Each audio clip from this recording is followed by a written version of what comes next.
ఒక సేటు పొద్దున్నే తన షాప్ తెరవగానే ఒక నిరుపేదావుడొచ్చి 10 రూపాయల నోటు తన చేతిలో పెట్టి, అయ్యా, నిన్న రాత్రి నేను 70 రూపాయల సరుకులు తీసుకుని మీకు 100 రూపాయలు ఇస్తే మీరు నాకు ఇవ్వాల్సిన 30 రూపాయలకి బదులు 40 రూపాయలు ఇచ్చారు. ఇంటికెళ్ళి చూస్తే 10 రూపాయలు ఎక్కువ ఉన్నాయి. తిరిగిద్దామని మళ్ళీ మీ కొట్టుకొచ్చా, కానీ అప్పటికే కొట్టు మూసేసుంది అని అంటుంది.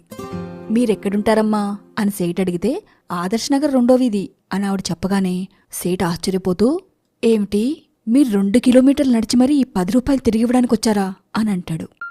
మీ దగ్గర కొంచెం సరుకులు చౌకగా ఉంటాయని ప్రతిసారి మీ దగ్గరికే వచ్చి కొంటాను అని ఆవిడంటుంది. నా కొట్లో కొంటే 2 రూపాయలు మిగులుతాయని 2 కిలోమీటర్ల నుంచి నడిచొచ్చే మీరు ఈ 10 రూపాయలు మిగిల్చుకునుంటే ఎవరికి తెలిసేది అని సేట్ అంటాడు. ఎవరు చూసినా చూడకపోయినా దేవుడన్నీ గమనిస్తుంటాడు గదా. నా భర్త చనిపోయి 4 ఏళ్ళవుతుంది. తను చాలా నిజాయితీగా ఉండేవారు.